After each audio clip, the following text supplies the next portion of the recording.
네. 예. 네, 소추단의 박범계 민주당 의원입니다. 오늘 우리는 윤석열 피청구인이 대한민국의 헌법을 대변하는 헌법재판소의 권능에 대해서 무력으로 침탈하는, 거기에 준할 수 있는 첫 번째 변론기일에 불출석하는 현장을 똑똑히 봤습니다. 박근혜 대통령에 대한 탄핵 심판의 결정적인 이유는 재범의 위험성, 계속하여 대통령직을 유지할 수 있는 것인가라는 중요한 관점이 있었습니다. 박근혜 대통령은 법정에 출석하지 않았고 검찰의 소환 요구에도 응하지 않았습니다. 이러한 것이 더 이상 대통령직을 유지할 수 없다라는 헌법재판소 판단의 중요한 이유였습니다. 윤석열 피청구인 피의자는 헌법재판소의 재판행위에 사실상 시작도 하지 않은 정계선 재판관을 기피 신청했고 오늘 즉시 헌법재판소는 기각 결정했습니다. 대통령 관절을 중심으로 경호 무력으로 유혈 사태의 야기 위험성까지 제기하고 있습니다. 공수처의 세 차례에 걸친 체포 소환 요구에 응하지 않았고 두 차례에 걸친 체포 영장을 발부케 하는 국법을 극단적으로 멸시하고 모멸하고 무시하는 행태를 반복하고 있습니다. 존경하는 대한민국의 헌법재판소의 재판관 여러분들께서 신속하고 엄정하게 윤석열에 대한 파면 결정을 내려주실 것을 진심으로 간곡히 부탁드립니다. 이상입니다.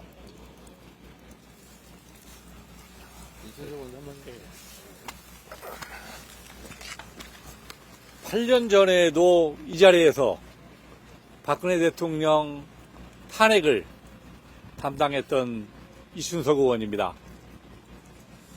굳건한 대한민국에서 다시 8년 만에 이러한 현장이 생긴 것에 대해서 대한민국이 안타깝습니다. 그리고 저도 섭섭합니다. 피소추인 윤석열은 스스로 쌓은 용산 요새에서 나오십시오. 그렇게 떳떳하고 당당하다면 왜 헌법재판소에 나오지 못하는 겁니까? 그리고 공수처의 긴급체포에 응하지 않는 것입니까? 이제라도 용산 요새에서 스스로 걸어나와 당당히 헌법재판소의 재판에 응하고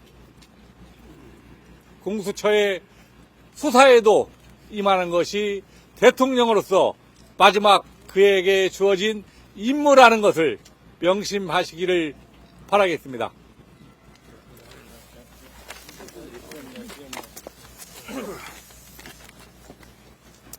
법적, 정치적 책임을 피하지 않는다던 윤석열 대통령은 어디로 갔습니까?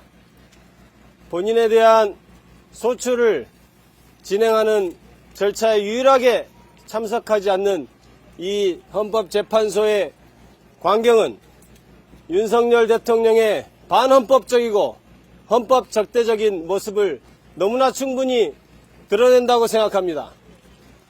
꽁이 머리를 섭해 감춘다고 하여 자연의 이치를 거스를 수 없듯이 본인의 헌법재판에 불출석한다고 하여 현실의 헌법재판 그리고 도도한 역사의 심판을 피할 수는 없을 것입니다.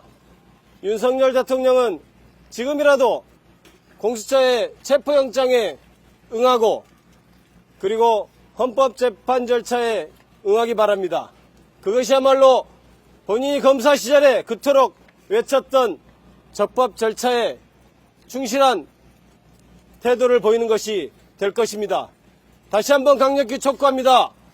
윤석열 대통령은 법적 절차에 응하기 바랍니다. 감사합니다. 지난 24년 12월 3일 대한민국에서 결코 있어서는 안 될 일, 누구도 일어나지 않을 것이라고 생각했던 대통령에 의한 내란이 발생하였습니다. 대통령은 국방장관을 데리고 대한민국의 가장 대표적인 특수부대를 모두 동원했습니다. 국회를 총칼로 난입했습니다. 국회의원을 비원 벙커로 끌고 가려고 했습니다. 그리고 비상 입법기구를 만들려고 했습니다. 국회를 싸그리 없애려고 한 것이죠. 중앙선거관리위원회를 침탈했습니다. 3개의 특수부대가 동원됐습니다. 그래서 선관위원장을 방맹이로 두들겨 패서 진술을 조작해서 더 이상 선거 없는 대한민국을 회책한 것입니다. 마침내 전 대법원장, 전 대법관, 현직 판사까지 재파를 했습니다.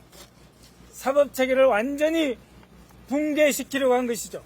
입법, 사법, 중앙선거관리위원회 모든 것을 붕괴시켰습니다.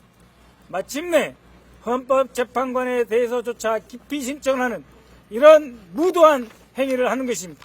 그리고 오늘 나오지 않았습니다. 왜 그렇게 했습니까? 마지막 한순간까지 내란과 내전의 반전의 기회를 보고 있는 것입니다. 가장 무도한 자가 가장 추악하게, 가장 강한 듯 보였던 자가 가장 비겁하게 숨어 있는 것입니다. 당장 나오십시오. 법의 심판을 받으십시오. 우리 대한민국 헌법재판소, 대한민국 민주주의와 헌법의 최후의 보루인 이곳에서 현명하시고 존경하옵는 재판관님들께서 그야말로 헌법을 위한 바로 그러한 판결을 내려주시라 바람하지 않습니다. 고맙습니다.